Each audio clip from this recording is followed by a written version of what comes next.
Welcome back and Happy New Year to the class of 2024. This is Ms. McShane, your Counseling Programs Coordinator for Jefferson. And I am just going to catch you up after your visit with Mr. Hal Wilkinson on Wednesday, who in the PAC during Pride hopefully went over with you some updates on the FAFSA. And so, yes, it's a big change this year. There's a little bit of confusion. And so hopefully we're going to clear that up today. And this tutorial is going to be very brief because I want you to have time to do one of two of the planned activities. So today we're going to just talk briefly about the FAFSA ID completion and the difference between that and the Georgia Student Financial Aid application. So just some friendly reminders that for Hope and Zell Miller eligibility, one of these two applications, and again, that's the FAFSA or the Georgia Student Financial Aid application, must be completed prior to your graduation date, which, yay, is May 17th of this year. The Georgia Student Financial Aid application only needs to be filled out one time because it is good for 10 years. It does screen for state aid only, though, and you can locate that on Georgia Future's website, which I'll show you in just a quick second. The FAFSA, or the free application for federal student aid that you heard about on Wednesday, that has to be filled out on an annual basis, but it does screen you for both federal and state aid, and you can find the bulk of that information at that studentaid.gov link. It is okay for students to decide to complete both, but it isn't completely necessary to do so. It just totally depends on the goals of the student. So, for example, I've had a senior that was not planning on going out of state for college, and so they opted to do the quicker Georgia Student Financial Aid application because that really only takes about 5 minutes to do. And then towards the end of the semester, they got another offer to go out of state, and they did end up having to do the FAFSA for some federal financial aid. But it didn't hurt a thing. It's good to do both. And I will tell you that I'm hoping that even today, whatever your plans are in this moment, if you're not certain you're going to go to college or technical college and you're thinking in the next few years, I don't need all of this, I don't have to pay attention, please hear me and go ahead and at least do the Georgia financial aid application because it is good for 10 years. You never know what could happen within that decade. So if you're Hope or Zell Miller eligible, your funds are there for you for 7 years. But if you don't fill out one of those applications prior to your date of graduation, you could potentially be cut off from any of that Hope and Zell Miller state financial aid. So it doesn't take long to do. Please, to protect yourself, just go ahead and do it regardless of what your plans are. So just some FAFSA updates and just kind of echoing what Mr. Wilkinson shared with you on Wednesday. The platform is open. Historically, it opened in October, but this year, due to all of the changes and a hope to streamline it to make it a little bit quicker for families to do, they opted not to open it up until January.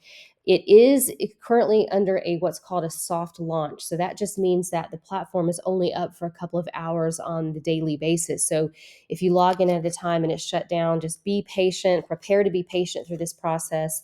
It might take several weeks for it to be open 24/7 for you to complete it. So what is important for you to understand is the difference between doing the FSA student ID and the FAFSA application. So you and your family will have to go to this link that I'm going to share with you, and each one of you will complete an FSA student ID for you, and they will do a family ID for the parents of the family. So if you have siblings, they will all use the same family ID, but each student has to have their own ID.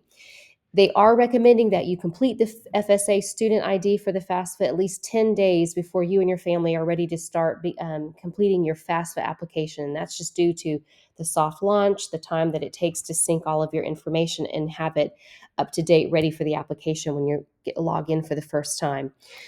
Again, a quick reminder that Jefferson High School is hosting another family completion night, which will be February the 13th.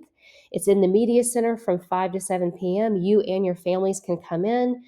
We can sit down with you with experts in financial aid departments, and they can help get you started around that soft launch on the FAFSA if your family is a little concerned about having questions. So what we're going to do today during Pride is I'm going to ask that you just do one of two things, and each one takes between 5 and 7 minutes. The first option is just go ahead and log into your Georgia Futures account and complete the Georgia Student Financial Aid application. These are the directions. If you're opting to do this one, you're going to click Hope and State Aid Programs, click the State Aid app, tab and then go into state program applications and then select that GSFAPP acronym. And that will take you to a screen which gives you plenty of online instructions to complete.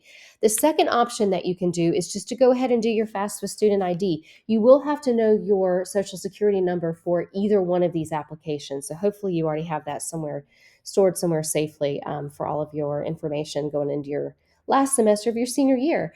So if you do this, we're going to go to this link over here on the studentaid.gov site. You're going to click Get Started.